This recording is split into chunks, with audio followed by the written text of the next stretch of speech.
introduce you to another special guest from the L.O.L.A Foundation. Please welcome Stacey Agmata. Give her a big round of applause. Yes, thank you very much.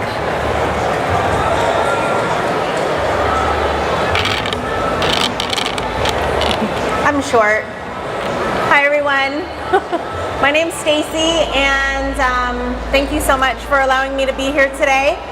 Does anyone out there suffer from post-traumatic stress disorder?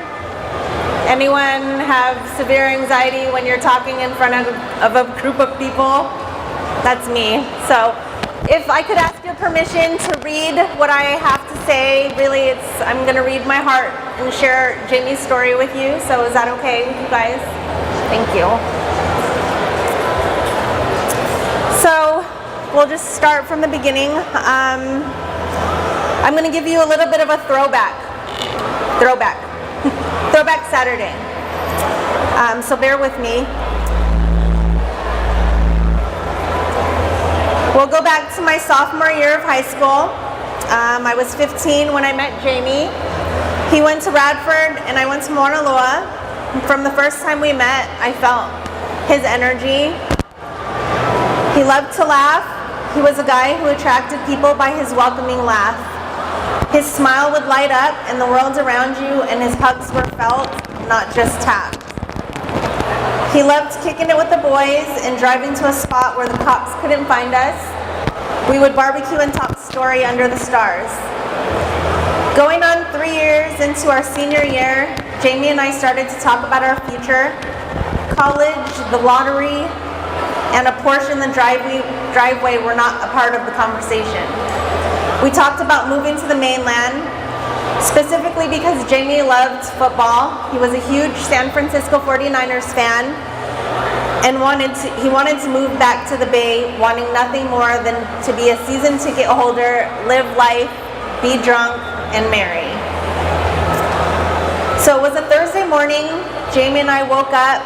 He ate breakfast while I ironed his work clothes like a good girlfriend should. We spoke on the phone during his lunch break later on that day, and we talked about our plans to meet later that night and discuss the time he would be over. That was the last time I spoke to Jaymee.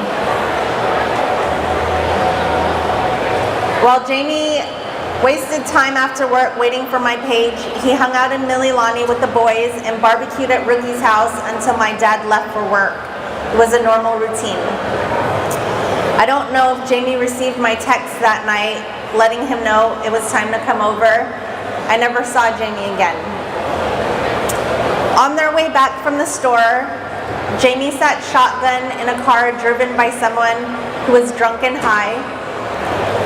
When the car crashed into a tree, the driver, who Jaymee just met, fled the crash. Jaymee's friend Jim, sitting in the back seat, had suffered his own injuries, but somehow managed to climb to the front of the car and pull Jaymee out, and they sat there in the middle of the highway, just waiting for help.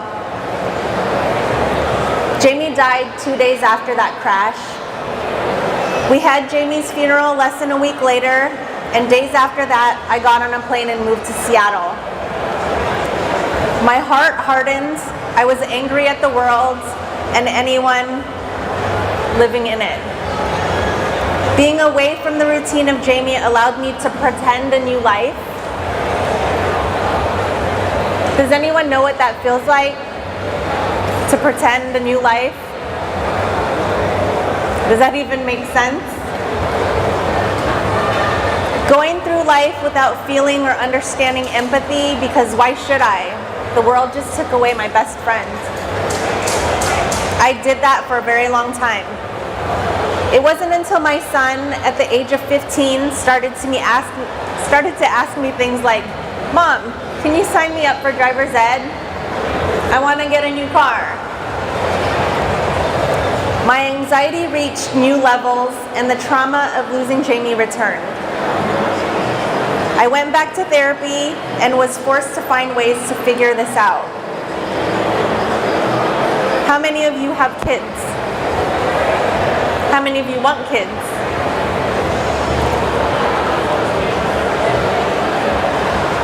For 15 years, I didn't feel or know how to live life. With the constant worry and racing mind in nonstop Seattle, it got easy. My visions of Jaymee turned to visions of my son, and they weren't pretty. Can you imagine having visions of the love of your life like this, your family? Maybe even try this. Can you? Close your eyes for a second. Visualize the love of your life. You're calling their phone and they don't pick up, and your worry starts at a level 4. Then it multiplies 10 times every minute you continue to wait. I share this with you not to turn you away, but to give you a visual of the consequences of our choices. To let you know that I'm no different than you, just a little Filipino girl trying to make it. Now, why am I here? I flew in yesterday from Seattle. It was rainy, the weather sucks. Why am I here? Every state that has chosen the greener path has been at the drawing table. Let's pretend we're all at the drawing table. Washington, Oregon, Colorado, they were all here, investing their time and effortlessly writing policy, introducing bills to govern new law. Then years later, other bills are introduced, considered and passed, realizing after trial and error, there were some things missed. Some guidelines that made sense before but needed stricter reinforcement. Our foundation is not for profit because it's for community. In Seattle, we are supported by the Washington State Traffic Commission and judicial courts for cities across the state to provide an ADIS class to anyone that's been convicted of a DUI. ADIS means Alcohol and Driving Informational School. And they are also mandated by the state and King County courts to attend a victim impact panel. If you are a parent, you understand that no one can tell you what medicates your child's suffering.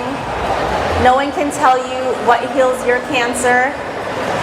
No one can judge the daily struggle that you go through. The physical and emotional pain that shocks your body and snowballs in your mind, no one else can ever understand, unless we are given the opportunity to give them a glimpse. It's backwards. In Washington State, the L.O.L.A Foundation provides victim impact panels where a driver, again, who is found guilty, is required to attend.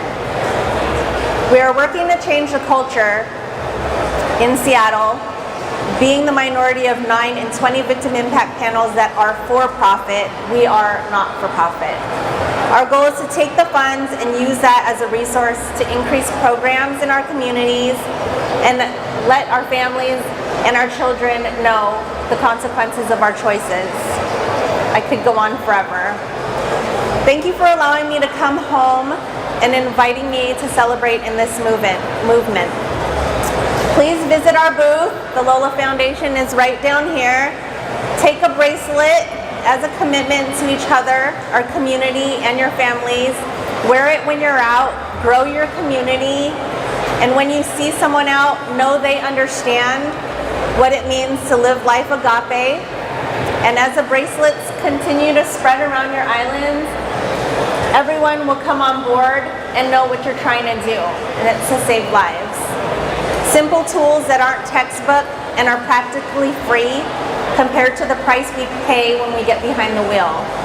You have a social responsibility to your families and the people on this island.